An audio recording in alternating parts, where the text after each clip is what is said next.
gimana? Pinter apa bodoh? Pinter-pinter. Ya, walaupun nggak ada pendidikan, saya mohon maaf Bu, berdasarkan indikatornya UNICEF, kita tuh nomor 70-an ya kalau nggak salah ya. Negara tetangga kita udah lebih tinggi, Vietnam nomor 8.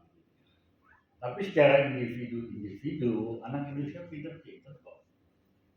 Ya, saya bukan sebagai pejabat atau apa, saya ngirimin 27 anak Indonesia untuk bisa sekolah di sekolah-sekolah top di dunia. Ya, modal rekomendasi kita aja, cari beasiswa, cari sekolah. Ya, ada anak misalnya yang keluarganya hilang habis itu tsunami di Aceh. Saya aturin supaya bisa sekolah hukum di Inggris, kan jadi dosen di Sarjana. Ya kan? Ada anak yang saya kirimin ke Yale, universitas paling top. Ya, kemudian sekarang jadi dulu bos Air Asia di Indonesia dan sebagainya. Saya kirimin Budiman Sujatmiko, walaupun hari ini ngaco, buat bisa sekolah ke Inggris. Fajrul, saya kasih rekomendasi ke UI, banyak sekali dah dari aktivis-aktivis. Banyak yang ngaco, begitu jadi malah sibuk ngurusin diri sendiri, ya.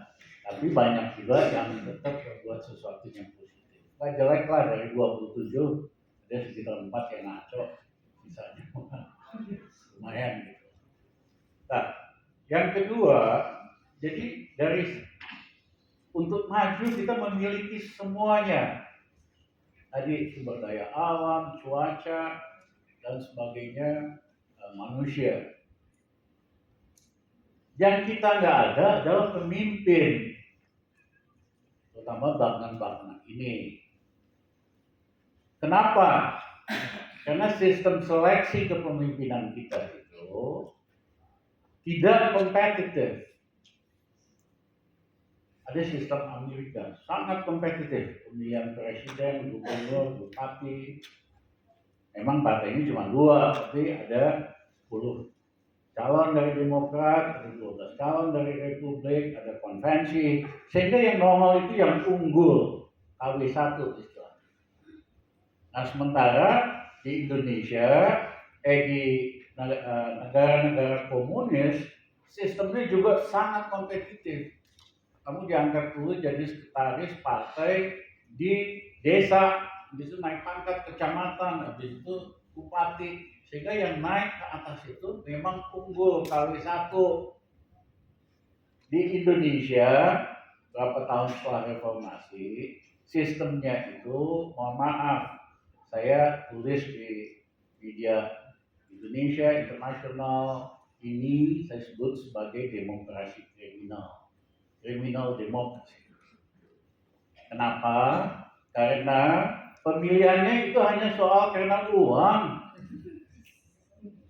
Sederhana kok, Mas Ketua KMPI mau jadi gubernur, ya. Kalau cuma lawan Gibran aja mah dia menang. Badannya ganteng gitu, pintar, organisasi. Tapi dia nggak punya uang buat calon gubernur. Karena untuk calon gubernur mesti sewa partai. 3 partai itu kalau di Jakarta 300 miliar. Ya, bupati minimal 60 miliar sampai 100 miliar. Nah, persoalannya tinggal nyari cukong doang. Iya kan? Misalnya saya jadi cukongnya, ya kan? Tak bantu dia. Perusahaan survei gue bayarin, media gue bayarin, ya kan? Kamu pokoknya be yourself, kamu menang. Habis menang saya bilang, Mas, sampean jadi gubernur kan gara-gara aku toh. Mas, tolong dikasih di provinsi sampean semua konsesi tambang sama hutan saya ya. Mas, tolong taruh bagian keuangan saya jadi kepala keuangan di gubernur. Anut ya.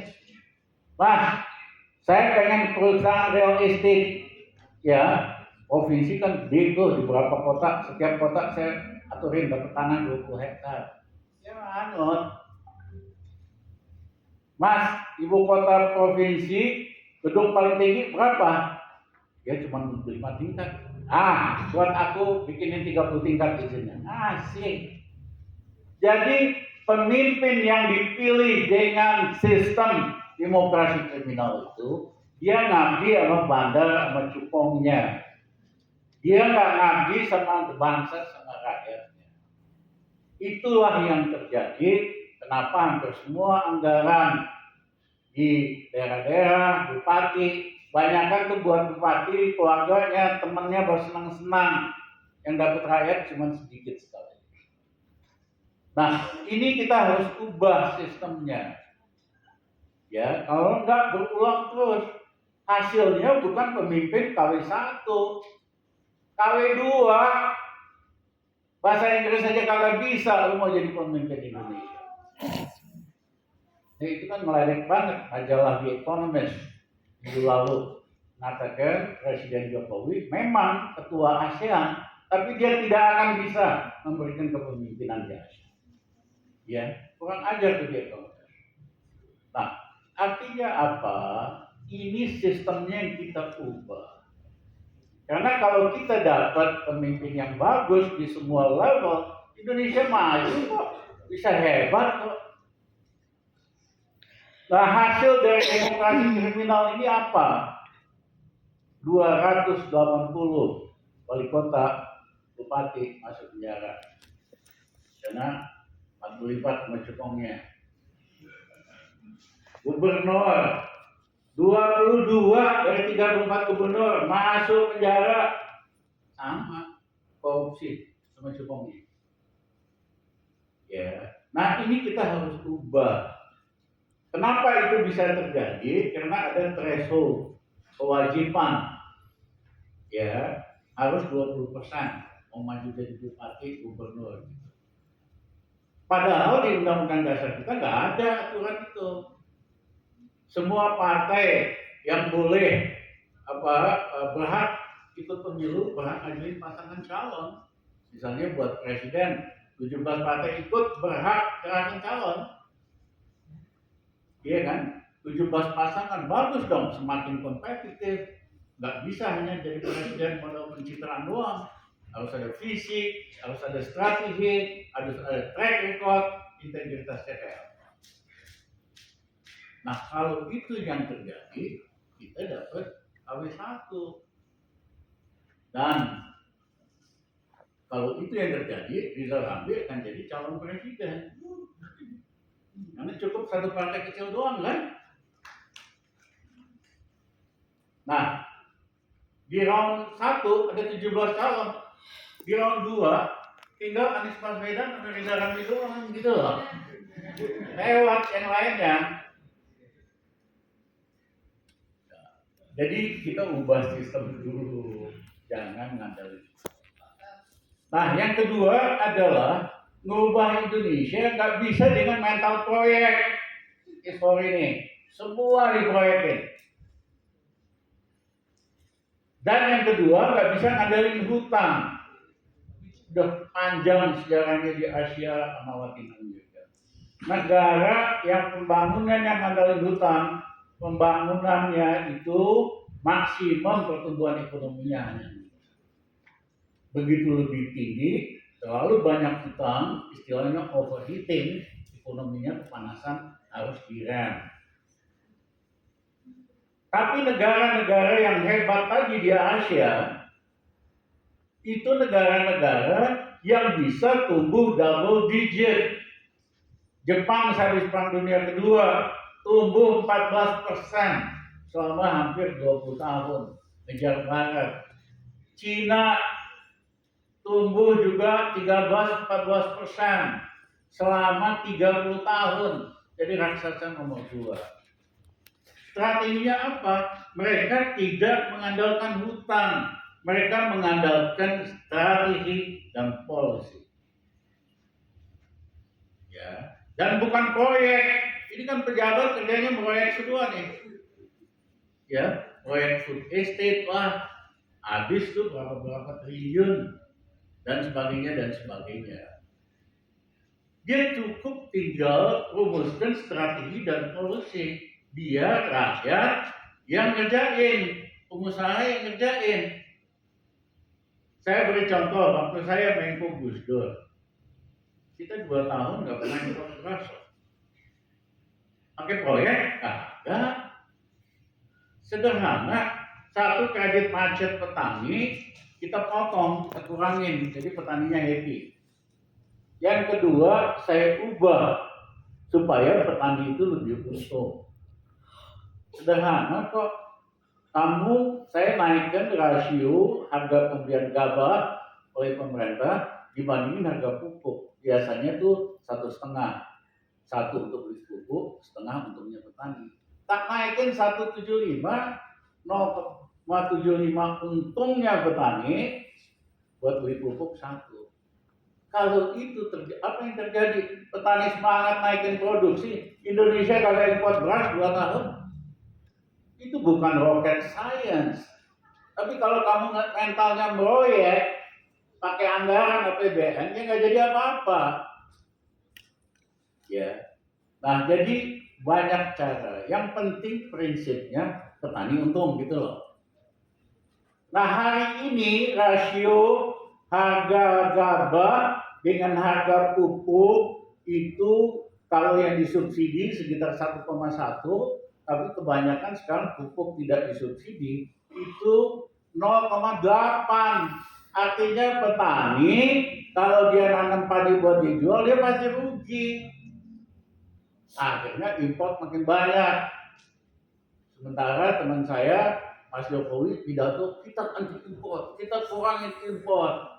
Polisinya ngangkat menteri tukang impor, polisinya kerjanya impor mulu. Ya nggak kesampaian itu cita-cita. Ya, jadi pidato ke kiri, langkah ke kanan. Pemimpin itu kalau pidato ke kiri, langkahnya ya ke kiri.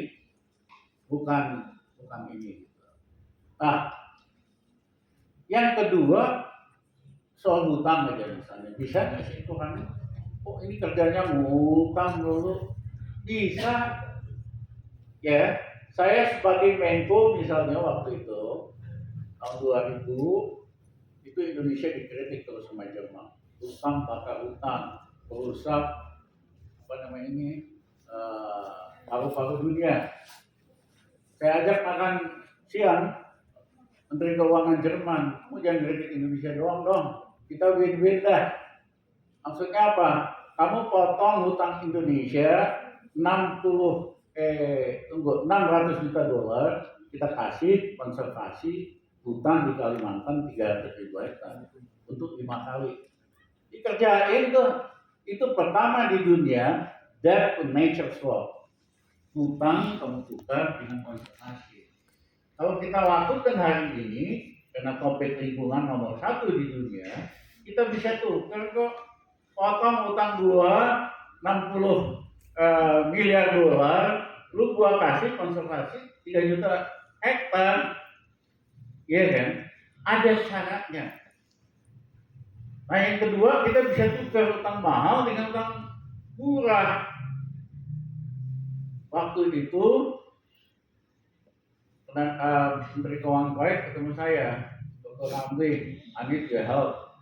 Tolong dong, saya setiap kali selalu ditanya di DPR, Kuwait ditanya kok utang Indonesia banyak gak bayar-bayar, udah 2 tahun. Bisa nggak kamu tolong, kamu bayar semua? Habis itu saya kasih pinjaman baru lagi. Saya bilang setuju saya, tapi bunganya yang berikutnya diturunin ya. Itu namanya debt swap, tukar bunga murah, mahal dengan murah. Kejadian. Habis itu dia senang datang ke Indonesia. Saya senang banget nih, nggak ditanya-tanya lagi soal Indonesia. Saya mau kasih hadiah sama Dr. Ramli. Mau hadiah apa? Saya bilang saya lama kuliah di Bandung di ITB. Ya, itu kalau saya ke Bandung habis jalan tol macet total tuh Karadagu. Kamu bisa nggak bikinin flyover Pasopati gratis? Yes sir. kamu kalau naik kayak Bapak Supati itu gratis. Yeah. Artinya kalau kita banyak ide, banyak terobosan, biasa berpikir out of the box, solusi itu banyak banget. Nah, oleh karena itu, saya nggak mau terlalu detail, saya mau kasih sedikit saran gitu. Gimana sih kunci sukses buat anak muda dan mahasiswa? Kalau Ibu tadi udah jelaskan strukturnya dan sebagainya. Apa sih kunci sukses itu? Saya selalu katakan seperti WiFi 5G, 5G. Satu God willing, Tuhan berkati kamu, izinkan. Untuk itu kita harus terima kasih sama Tuhan. Bukan hanya kita sukses, kita gagal pun Tuhan terima kasih. Berarti Tuhan uji saya supaya lebih hebat. Orang yang sukses pasti udah jatuh berkali-kali. Nggak ada cerita orang sekali sukses. Ya. Jadi satu God willing. Yang kedua harus gesit otak. Orang pintar apapun punya lebih banyak kesempatan. Yang ketiga harus gesit tangan. Ada inisiatif. Bekerja di luar kewajaran, di luar normal. Ya, gesit tangannya, ambil inisiatif. Nah, di dalam dunia nyata, bisnis, sosial, lain-lain, biasanya yang lebih berhasil secara ekonomi itu yang gesit tangan, bukan yang gesit otak. Gesit otak itu cocoknya jadi profesor atau researcher, ya kan? Yang gesit tangan, yang biasanya itu lebih cepat maju dari teman-teman lain. Nah, yang keempat itu gesit gaul. Bukan dugem, tapi banyak teman, aktif di organisasi. Kalau perusahaan-perusahaan besar di Amerika nyari calon pegawai, kecuali dalam dunia research ya, cari yang pintar. Tapi kalau sebagai eksekutif, dia cari anak-anak mahasiswa yang aktif waktu mahasiswanya, aktif olahraga, aktif organisasi, karena dia biasa mimpin artinya. Aktif olahraga, dia biasa fair competition. Ya, yang di-recruit ini malah yang dipersiapkan buat jadi kader bos, yaitu tadi yang gesit gaul, maksudnya dalam pengertian organisasi. Yang kelima, ini simple, tapi banyak yang nggak kerjain. Saya lihat dari tadi, ya saya mah agak ngantuk-ngantuk ketiduran. Senyum. Gesit senyum. Dari tadi kagak ada yang senyum nih mukanya nih. Gua siram juga. Iya kan? Kenapa? Kita kan kalau lihat orang senyum, kitanya senang happy. Iya. Ya. Orang tuh nggak mau ketemu orang mukanya mencurang aja gitu. Iya kan? Udah pusing, ketemu sama orang bikin pusing doang. Jualnya anak muda ini toxic gitu loh. Iya. Orang yang toxic kan kita hindarin. Iya kan? Jadi orang yang senyum, teman-teman senang, happy. Kita pun karena kita happy, kita lebih kreatif, lebih apa. Ya. Jadi 5G. 1, God willing. Kedua, gesit otak. Ketiga, gesit tangan. Keempat, gesit gaul. Kelima, gesit senyum. Nah, on top dari ini, kamu hanya bisa sukses kalau you love what you do. Passion kamu di situ. Jadi jangan ngikutin orang lain. Orang lain kepengen jadi itu, terus kamu pengen ikut-ikutan pula. Iya kan? Kamu harus love what you do, passion.